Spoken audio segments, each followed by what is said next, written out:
Hello everyone, कैसे हैं आप लोग। कृष्ण जन्मोत्सव की आप सभी को हार्दिक शुभकामनाएं। राधे कृष्णा। आज हम लोग वोकैब सीरीज़ का पार्ट 2 लर्न करेंगे। वोकैब सीरीज़ के पार्ट 2 में हम बात करेंगे कुछ ऐसे वन वर्ड सब्स्टिट्यूशन होते हैं जिसमें आर्की और क्रेसी लगा हुआ होता है, उनको आज हम सीखेंगे। आर्की और क्रेसी दोनों वर्ड का जो यूज होता है वो फॉर्म ऑफ गवर्नमेंट के लिए होता है, रूलिंग के लिए होता है, शासन के लिए होता है। बट डिफरेंस इतना होता है कि आर्की जो होता है वो फ्रेंच लैंग्वेज में होता है और क्रेसी जो होता है वो ग्रीक लैंग्वेज में होता है। ठीक है, तो चलिए हम लोग स्टार्ट करते हैं। जो कि यहाँ पर जितने भी वन वर्ड सब्स्टिट्यूशन दिए हैं आर्की या फिर क्रेसी से रिलेटेड, आपके बोर्ड एग्ज़ाम के लिए बहुत इंपॉर्टेंट हैं। इसमें कोई ना कोई वन वर्ड सब्स्टिट्यूशन आप कोई भी पेपर उठा के देख लीजिए, मोस्टली बोर्ड एग्ज़ाम के पेपर में आपको इसमें से कोई ना कोई ज़रूर मिलेगा क्वेश्चन। ठीक है, तो सबसे पहले हमारा वर्ड है एनार्की। एनार्की में देखिए, आपको आर्की का मतलब मैंने बता ही दिया आपको, रूलिंग या फिर अ टाइप ऑफ रूल या फिर गवर्नमेंट। ठीक है, रेगुलेशन, रूल एंड रेगुलेशन। ठीक है, अब इसमें प्रफिक्स क्या लग गया, एन लग गया, जिसका मतलब होता है विदाउट, यानी कि बिना गवर्नमेंट के, यानी कि बिना शासन का जो सिस्टम होता है, ऐसे रूलिंग को हम कहते हैं अनार्की। ठीक है, एब्सेंस ऑफ गवर्नमेंट मतलब अनार्की। एन का मतलब हो गया विदाउट और आर्की का मतलब हो गया चीफ यानी कि रूलर। तो मतलब बिना मुखिया के, बिना रूलर के जो है गवर्नमेंट, शासन जो है वो क्या कहलाएगी, अनार्की कहलाएगी। ठीक है, दूसरा है एरिस्टोक्रेसी। एरिस्टोक्रेसी में जो एरिस्टो वर्ड है, ठीक है, एरिस्टो का मतलब आप समझ जाइए कि बेस्ट, यानी कि जो जिनके अंदर नोबल थॉट्स होते हैं, नोबल क्वालिटीज होते हैं, उसके लिए यूज किया जाता है एरिस्टो।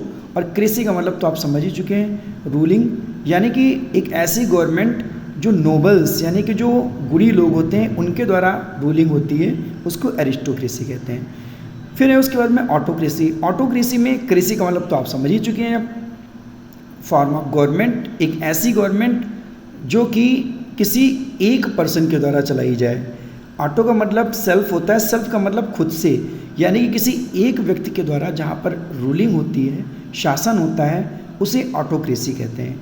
और एक चीज़ और, ऑटोक्रेसी के साथ में यहाँ पर जो डिक्टेटरशिप दिया है उसका मतलब भी यही होता है, किसी एक व्यक्ति के द्वारा शासन जो है वो डिक्टेटरशिप या फिर ऑटोक्रेसी कहा जाता है। कभी पेपर में ऑटोक्रेसी दे देते हैं या फिर कभी डिक्टेटरशिप दे देते हैं, दोनों का मतलब एक ही है। फिर है ब्यूरोक्रेसी। ब्यूरोक्रेसी का मतलब ये होता है, ब्यूरो आपने सुना होगा, सीआईडी वगैरह में देखा होगा, ब्यूरो जो है यूज़ किया जाता है। तो ब्यूरो का मतलब होता है ऑफिशियल्स, यानी कि ऑफिसर्स से रिलेटेड, यानी कि जो ऑफिसर लोगों की जो बॉडी होती है, जो ऑफिसर लोगों की जो सिस्टम होता है, उनसे जो गवर्नमेंट रन की जाती है ऑफिशियल्स के द्वारा, वो कहलाती है ब्यूरोक्रेसी। फिर है डेमोक्रेसी। डेमोक्रेसी में क्रेसी तो आप समझ ही चुके हैं। अब डेमो का मतलब होता है पब्लिक, यानी कि लोग।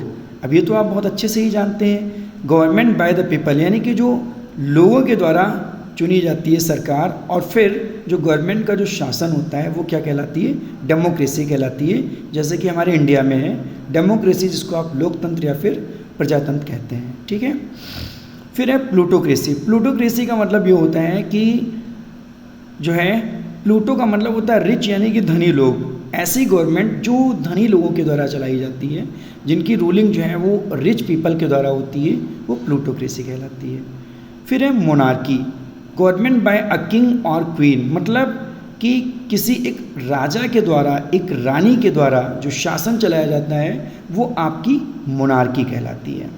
ठीक है, फिर है सेक्युलर। सेक्युलर का मतलब होता है धर्मनिरपेक्ष, यानी कि नॉट कंसर्न विद रिलीजन, मतलब जो रिलीजन से कंसर्न ना हो, रिलीजन से संबंधित ना हो, धर्म से संबंधित ना हो, सभी समान हो।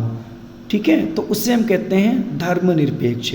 इसमें जो आपका ब्यूरोक्रेसी है, डेमोक्रेसी है, प्लूटोक्रेसी है, मोनार्की है, सेक्युलर है, ये आपके बहुत इंपॉर्टेंट है, बोर्ड एग्ज़ाम में बहुत ज़्यादा पूछे जाते हैं। आई होप अब आपको समझ में आ गया होगा और आपके मन में कोई कन्फ्यूजन नहीं रहेगा इसको लर्न करने के लिए।